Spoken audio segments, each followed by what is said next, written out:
História verídica contada por um coveiro que sobreviveu à maldição mais antiga do cemitério.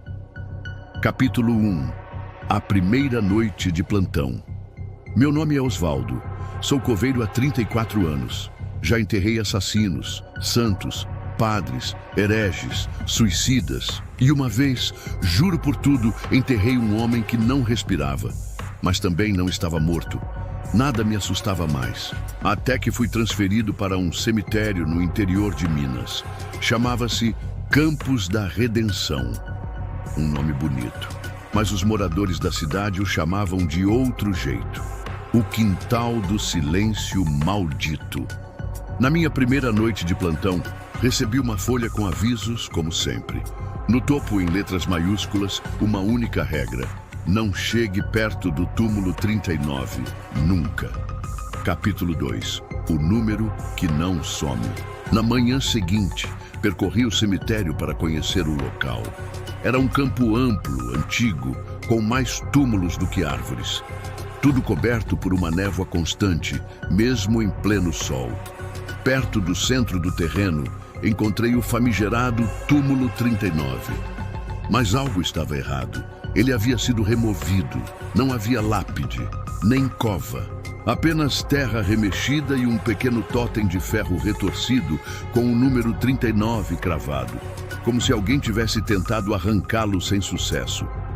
Voltei à administração para relatar, mas o funcionário, um senhor chamado Eustáquio, apenas respondeu: a gente tenta apagar, mas ele sempre volta. Capítulo 3. O velório proibido. 3 semanas depois, um enterro noturno foi solicitado por uma família desesperada. Um homem havia morrido em circunstâncias estranhas após ser encontrado vagando, nu, perto do cemitério, sussurrando coisas incompreensíveis. O detalhe que me arrepiou: ele tinha morado a vida inteira a 500 quilômetros dali. Nunca havia pisado em nossa cidade e ninguém sabia como ele chegou ali. O corpo foi entregue à minha responsabilidade. Quando abri o saco mortuário, estremeci. No peito dele, tatuado à faca, havia um número em carne viva: 39. Capítulo 4. A terra que não aceita. Na hora de sepultar o homem, ninguém sabia onde enterrá-lo. Todas as covas estavam ocupadas, exceto uma recém-aberta que apareceu no sistema, mas que ninguém lembrava de ter cavado. Lá estava ela, perfeita, rasa, fresca, como se alguém a tivesse feito naquela madrugada. E o número, preso a uma cruz de madeira seca, era inconfundível: 39. Tentei protestar, mas a família exigiu o enterro imediato. Enterrei o corpo o mais rápido que pude e saí dali sem olhar para trás. Mas naquela noite ouvi passos na calçada externa do cemitério. Saí com a lanterna. Ninguém. No dia seguinte, encontrei pegadas profundas ao redor do túmulo 39, como se alguém tivesse saído de lá e parado bem atrás de mim. Capítulo 5. Vozes no registro. Certo dia, sozinho na administração, comecei a ouvir ruídos do sistema antigo. Uma máquina de datilografia que não era usada há décadas. Fui até a sala. Ela estava escrevendo sozinha. O papel dizia: nome Osvaldo, sepultamento em breve, túmulo 39. Arranquei o papel, queimei, desliguei tudo, mas à meia-noite a máquina voltou a funcionar sozinha. Escreveu o mesmo, e de novo, e de novo. Capítulo 6. A criança do cofre. Tempos depois, uma mãe apareceu procurando pelo filho desaparecido. Ela disse que ele gostava de brincar entre os túmulos e que sempre parava próximo de um buraco que cheirava a ferrugem. A descrição me gelou.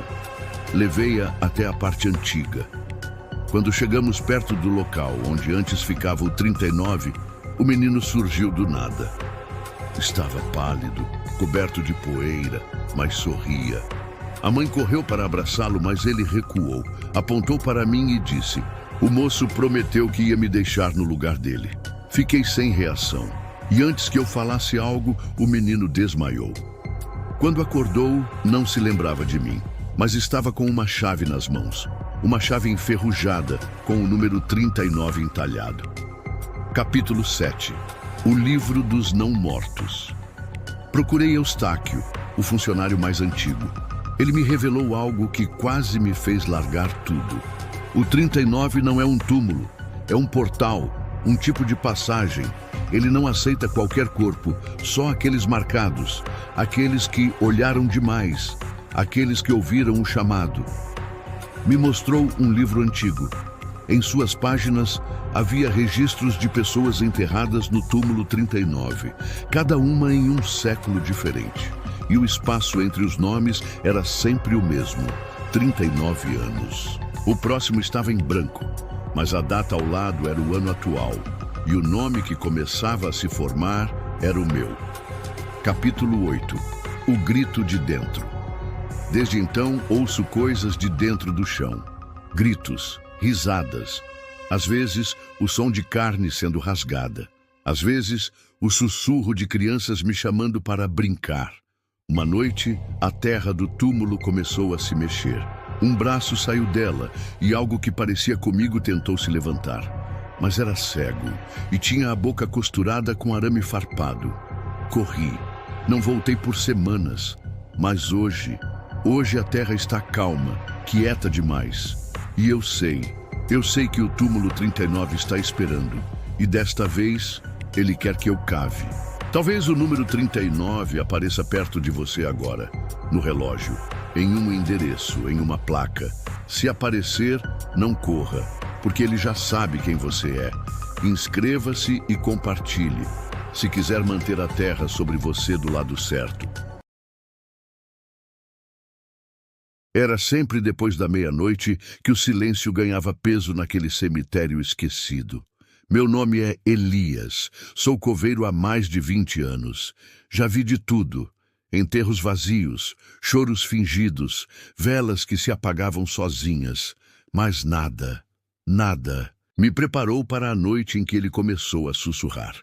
Tudo começou quando mandaram eu abrir uma sepultura antiga.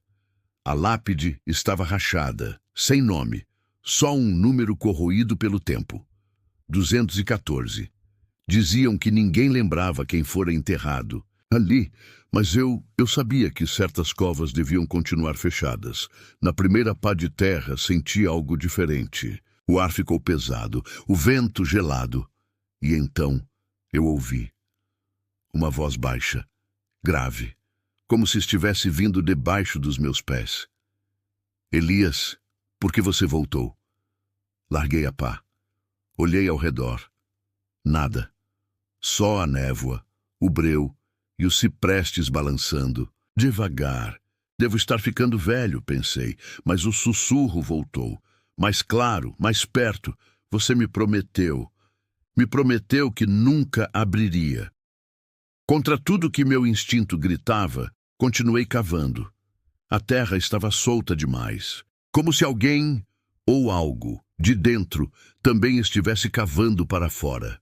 Quando atingi o caixão, percebi. Ele estava trancado com correntes enferrujadas por fora, como se tivessem enterrado não um morto, mas um prisioneiro. Foi aí que a tampa estalou sozinha. Não por fora, mas por dentro a tampa se ergueu lentamente. Um cheiro podre, úmido, tomou o ar. E lá estava ele, o corpo, intacto, a pele pálida, os olhos abertos e vermelhos como brasa viva. Ele sorriu. Um sorriso que eu nunca esqueci. Agora você escuta como os outros. Elias. Não lembro como corri, nem como cheguei em casa. Só sei que desde aquela noite, toda meia-noite, ouço a mesma voz. Do ralo, da parede, da cova. Você me libertou, Elias, e agora somos dois. A voz do morto não parou desde então. E se você escutar bem, talvez, só talvez, consiga ouvir também. Mas cuidado, porque algumas vozes, uma vez ouvidas, nunca mais se calam. Inscreva-se, mas lembre-se, alguns segredos não deveriam ser desenterrados. Achei que era só mais um serviço, mas o que ela me pediu naquela noite ainda me persegue toda vez que encosto em uma pá. Dizem que o amor faz a gente cometer loucuras, mas o que eu fiz naquela noite Não tenho certeza se foi por amor. Talvez tenha sido por pena, ou curiosidade, ou talvez tenha sido só loucura disfarçada de compaixão. Eu a enterrei viva, porque ela me pediu. E agora? Não tenho certeza se ela realmente morreu. Era uma quarta-feira nublada, quando ela apareceu no cemitério. Eu estava limpando uns galhos caídos perto dos jazigos antigos, lá no fundo, quando vi aquela mulher andando entre os túmulos. Vestido branco até os pés, sujo de barro, encharcado de chuva. Nenhuma bolsa, nenhum guarda-chuva.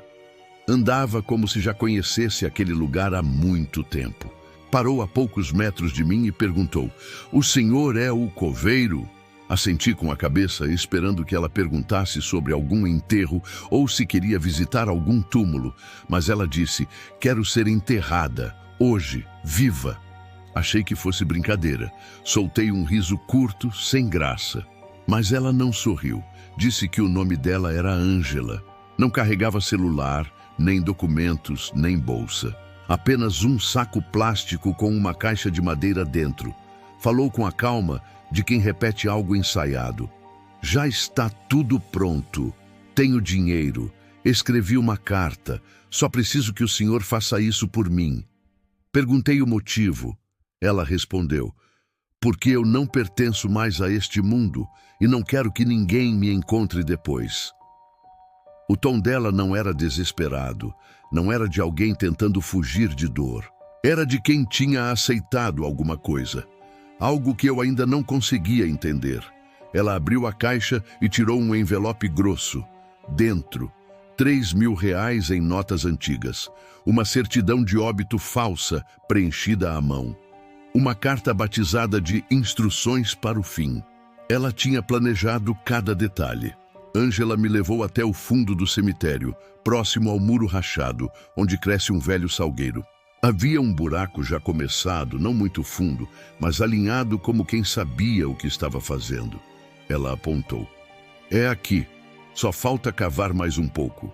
Na carta ela pedia um caixão simples, feito com a madeira da própria caixa que trouxe sem pregos, só com uma tranca, nenhuma reza, nenhuma lápide, só silêncio, terra e esquecimento. Eu recusei de imediato. Disse que aquilo era loucura, mas ela me olhou com os olhos fundos e sussurrou: "Se o senhor não fizer, alguém vai fazer. Ou pior, eu mesma faço, e vai ser mais feio. Me deixe ir, limpa." Fiquei ali por horas, parado perto da cova rasa, pensando na voz dela, no jeito que me olhou, naquela estranha paz. Tentei convencer a mim mesmo de que era misericórdia. Talvez algumas pessoas realmente não aguentem o peso que carregam. Quando o sol se pôs e o vento da noite chegou, peguei a pá e comecei a cavar. 2 da manhã. Ela voltou. Estava com outro vestido, preto agora. Carregava a caixa de madeira. Entrou nela sozinha. Se encolheu como uma criança com medo do escuro. Disse baixinho: "Vai demorar uns minutos. Quando eu parar de bater, pode cobrir." Fechou a tampa com as próprias mãos. Eu tremia, mas fiquei parado. Toque, toque. E então, o silêncio. Esperei 10 minutos. 10 minutos intermináveis. E comecei a enterrar. Pá por pá, sem lágrimas, sem orações. Só o barulho da terra caindo e a minha respiração pesada. Deixei o chão nivelado, sem nenhuma marca. Voltei para casa com o corpo doendo e o coração mais ainda. Mas 1 semana depois, durante a ronda da manhã, passei perto do salgueiro. Algo estava estranho. A terra estava mexida. Toquei no solo. Estava fofo, recente, como se alguém tivesse cavado de novo. O caixão tinha sumido, sem pegadas, sem marcas de bicho. Nada, só o vazio. Voltei para casa assustado. Abri novamente o envelope que ela me deu. Havia uma folha que eu não tinha visto antes, escrito à mão: "Se eu acordar, vou embora. Não me siga. Eu saberei o que fazer.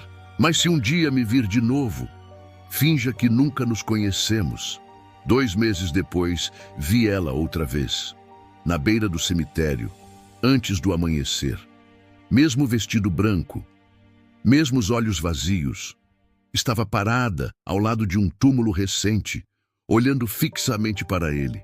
Pisquei os olhos por um segundo e ela não estava mais lá. Tem enterros que são o fim, mas outros são só o começo de alguma coisa que a gente não entende. Não sei no que ela se transformou, só sei que toda vez que vou abrir uma nova cova, eu escuto, porque um dia, talvez, ela peça para voltar. Dizem que os mortos descansam em paz, mas eu aprendi que há túmulos que não gostam de ficar onde foram enterrados. Meu nome não importa, meu trabalho é simples. Eu cavo covas, mas o que aconteceu no fim do inverno de 2019 mudou tudo o que eu pensava saber sobre a morte. Eu trabalhava no turno da noite num cemitério afastado no interior de Minas Gerais, perto de um povoado chamado Água Escura. Lá, o tempo parecia andar devagar e até os fantasmas pareciam cansados. Na maioria das noites, tudo o que se ouvia eram grilos e vento nas árvores. Mas aí veio o túmulo 23B, uma cova nova para um homem chamado Raimundo Elias. Nenhum parente, nenhum amigo. Só eu, o padre e a brisa fria da madrugada. Cavei a cova como sempre. Desci o caixão, cobri com terra, coloquei a cruz. Pronto. Ou assim eu achava. Na noite seguinte, algo estava estranho. A cova de Raimundo parecia fora do lugar. Não era só terra remexida. Toda a elevação da cova tinha se movido uns 50 centímetros para o lado. Pensei que talvez eu tivesse me confundido. Realinhei a cruz, ajeitei a terra, mas na noite seguinte ela tinha se mexido de novo, dessa vez mais longe.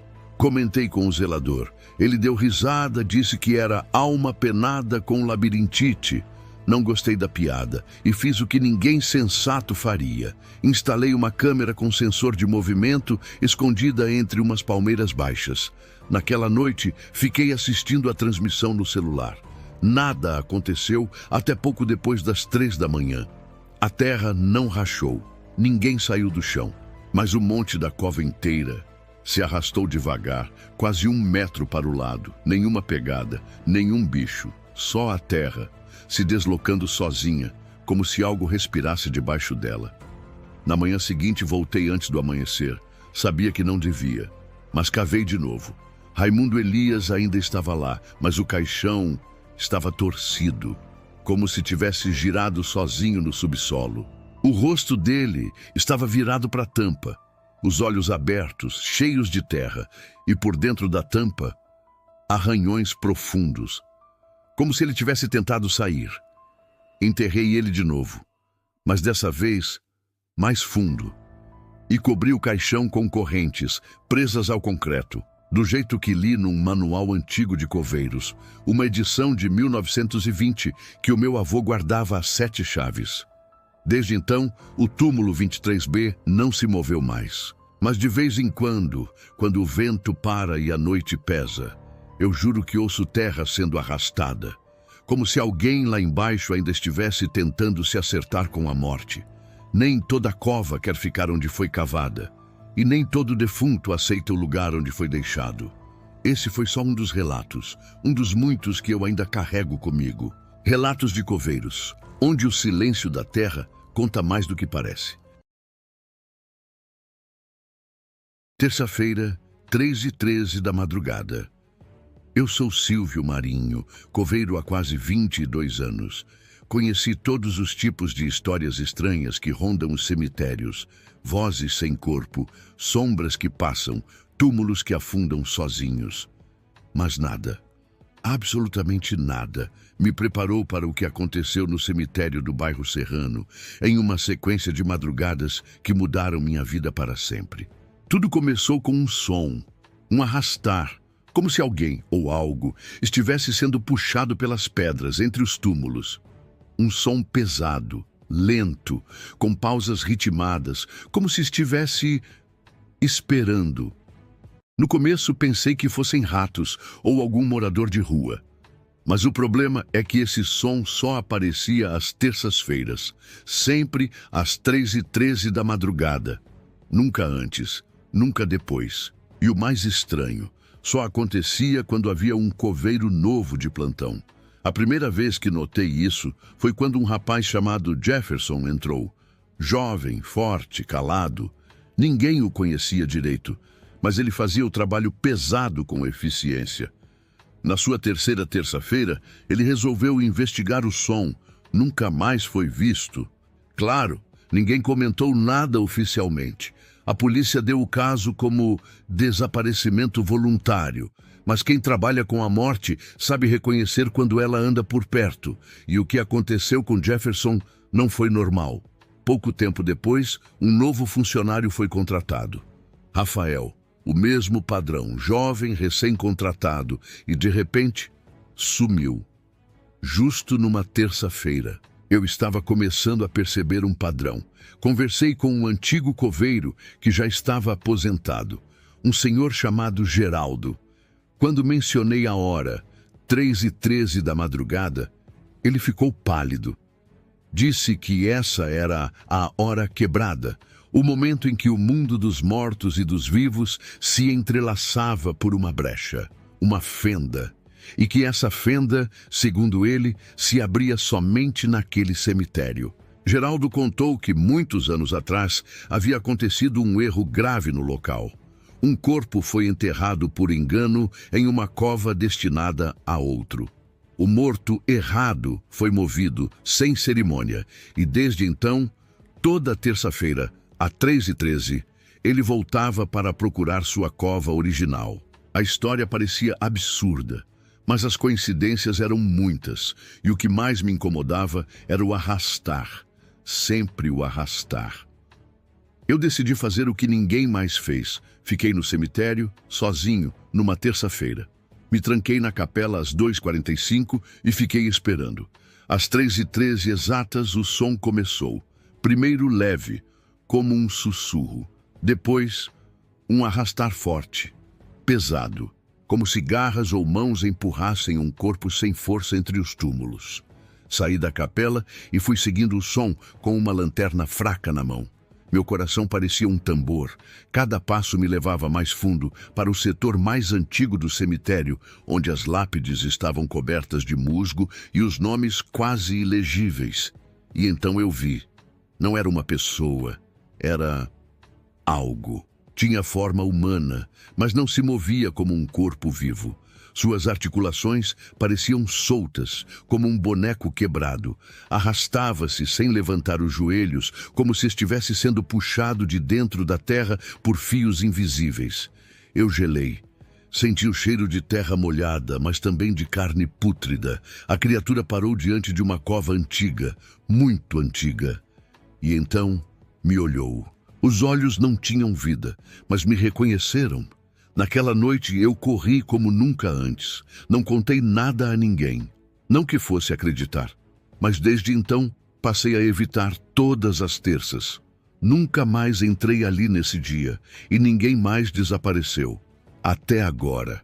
Mas o novo administrador contratou outro coveiro e adivinhe, ele está escalado para terça-feira às 3h. E a próxima terça-feira é amanhã. Nem todo morto quer ser enterrado, e nem todo coveiro consegue esquecer aquilo que viu debaixo da terra. Naquela terça-feira, o céu parecia pesar sobre o cemitério. Nuvens cinzentas arrastavam-se como lençóis sujos, e o vento soprava seco, como se soprasse de dentro dos túmulos. Eu estava varrendo folhas próximas ao portão principal quando o carro fúnebre parou, mas sem sirene, sem hasteamento, sem aviso. O motorista era um homem pálido, de óculos escuros e feições que pareciam esculpidas em cera. Ele não disse uma palavra. Apenas abriu a parte de trás do carro e apontou para o caixão. Não havia nome, nenhuma flor, nenhum parente. Nem mesmo um padre para abençoar a terra. Quem é? Perguntei, quase por reflexo. Inidentificado, respondeu o homem, seco. Ordem do hospital, enterro imediato. Peguei os documentos e... Não havia documentos, apenas um bilhete amarelado. Enterrar no setor 7, sem identificação, sem cerimônia. No setor 7, os túmulos eram antigos, muitos esquecidos. Parecia apropriado, mas enquanto cavava comecei a sentir algo estranho. A terra parecia mais pesada, como se resistisse, como se protestasse. O caixão, por sua vez, era feito de madeira tosca, amarrado com cordas grossas. Um detalhe me inquietou. As bordas estavam riscadas por dentro, como se alguém tivesse arranhado de dentro para fora. Ignorando a náusea crescente, terminei o buraco e enterrei o corpo sem nome. 3 pás de terra, 5, 10... Quando joguei a última, o vento parou. Tudo ficou imóvel. Silêncio. E por um instante, tive a impressão de ouvir uma respiração abafada vindo do solo, mas sacudi a cabeça. Impressão minha, pensei. Talvez o peso do dia. Naquela noite, sonhei que estava dentro de um caixão. Sentia a madeira comprimindo meus ombros, os braços presos, a escuridão me sufocando. Acordei gritando, suado, com as unhas cravadas nos lençóis. Tentei ignorar. Mas o sonho voltou na noite seguinte e na outra, cada vez mais real. Eu via minhas mãos tentando rasgar a madeira. Ouvia vozes do lado de fora dizendo: ele não devia estar aí. A terra não aceitou. Na sexta-feira, por volta das 5 da manhã, recebi uma ligação do vigia noturno. Você precisa ver isso. O túmulo do setor 7 está aberto. Corri até lá. A terra estava remexida, como se algo tivesse saído de dentro. Mas o mais assustador era o caixão. Estava do lado de fora, as cordas arrebentadas, a tampa aberta e vazio. Chamei a polícia. Abriram uma investigação, mas tudo terminou com um relatório simples.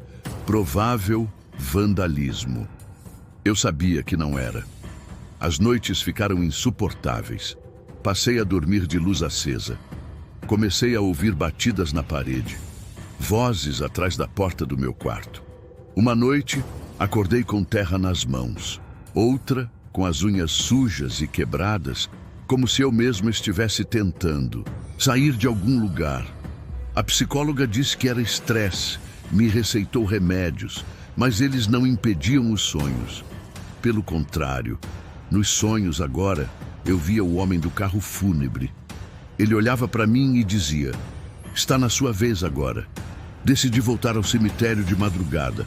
Levei uma lanterna e fui até o setor 7. Quando cheguei, a terra já estava parcialmente remexida. Alguém ou algo andava cavando ali também. Fui mais fundo, até que minha pá bateu em algo. Um segundo caixão, menor. E nele, uma máscara funerária. Um rosto feito de cera, igual ao do motorista do carro fúnebre. Embaixo da máscara, um bilhete. A morte não aceita o que foi enterrado por engano. Agora é você quem desce. Hoje, escrevo isso sem saber se vou conseguir dormir, ou se acordarei no escuro, ouvindo terra caindo sobre meu rosto. O corpo que chegou sem nome levou com ele a paz do cemitério. E desde então, outros caixões chegaram, com o mesmo bilhete. E eu tenho medo de que um dia nenhum dos corpos venha com nome, nem mesmo o meu. Relatos de coveiros, porque às vezes quem cava a cova também escuta quem está dentro. Eu juro por tudo que é sagrado. Eu não acreditava nessas histórias. Sempre fui um homem prático. Um coveiro não tem o luxo de se deixar levar por fantasias. Mas o que aconteceu comigo naquele cemitério vai me acompanhar até o último suspiro. Meu nome é Elísio. Tenho 58 anos e há quase 30 cuido do cemitério da Consolação, um dos mais antigos da região. Já enterrei de tudo ali. Políticos, artistas, criminosos, inocentes. Com o tempo, a morte vira só rotina. Mas há noites que se recusam a ser esquecidas. Tudo começou numa terça-feira. Era final de outubro, o ar já pesado, úmido. Estava terminando o plantão noturno sozinho, porque o ajudante tinha faltado. Por volta das 23h40, enquanto conferia os túmulos do setor antigo, senti uma presença. Era como ser observado, mas não por alguém comum. Virei-me devagar. Entre as lápides da ala dos sepultados em 1920, lá estava ele, parado, imóvel, quase fundido à escuridão. Um homem alto, magro, vestindo um paletó cinza claro, como os antigos. Não dava para ver o rosto, estava sombreado pelo chapéu. Pensei que fosse um parente perdido, algum visitante noturno. Chamei. Ei, o senhor não pode ficar aqui a essa hora. Mas ele não respondeu, nem se moveu. Só ficou ali, encarando. Um calafrio me percorreu. Abaixei o olhar por um segundo para passar o farolete na trilha de folhas secas. E quando olhei de novo, ele tinha sumido. Na noite seguinte, a mesma coisa, exatamente no mesmo horário. Mesmo lugar, mesmo homem. Mas havia um detalhe a mais. Ele estava um pouco mais perto. A essa altura, eu já não conseguia ignorar. Relatei à administração, mas riram de mim. Fantasma de paletó, vai ver, é algum morador de rua estiloso. Brincaram. Na terceira noite, voltei com o celular. Queria registrar, provar que não estava ficando louco. E ele apareceu de novo. Mais próximo. Consegui levantar a câmera, mas a imagem saiu preta. Nada. Quando baixei o telefone, ele tinha desaparecido. Na quarta noite, decidi confrontar. Fui até onde ele sempre surgia, armado com uma lanterna e uma pá. Esperei. O relógio bateu 23h40 e ele apareceu, a alguns metros de mim. Quem é você? Gritei. Ele não respondeu, só ergueu o braço e apontou, atrás de mim. Virei devagar. Havia uma lápide que nunca notei antes. Não tinha flores nem sinais de visitas. Fiquei arrepiado quando vi o nome nela. Elísio A. de Moraes, 1966, 2025. Era meu nome, minha data de nascimento. E minha morte? Não lembro como cheguei em casa. Só sei que passei dias sem voltar ao cemitério. Mas as coisas pioraram. Comecei a sonhar com aquele homem. Em meus sonhos ele me chamava, sussurrava, está quase na hora. Contei a um padre. Ele sugeriu uma bênção no local. Quando voltamos juntos, a lápide não estava mais lá. Mas naquela noite, a última noite que pisei lá como coveiro, às 23h40, ele apareceu pela última vez, muito mais perto. Seu rosto, enfim visível, era o meu. Sim, aquele homem era eu, mais velho ou mais morto. Fugi, pedi demissão, nunca mais entrei em um cemitério. Mas às vezes, nas madrugadas em que o sono não vem, ouço passos do lado de fora da janela, um arrastar de sapatos, e vejo um vulto de paletó cinza, esperando a hora certa de me levar ao lugar onde, aparentemente, eu já pertenço. SEO do episódio. Palavras-chave: história de cemitério real, assombração em cemitério, relatos de coveiros, terror psicológico, lápide misteriosa, homem sombrio à noite, espírito do coveiro, assombração recorrente, episódio assustador, histórias verídicas de cemitério.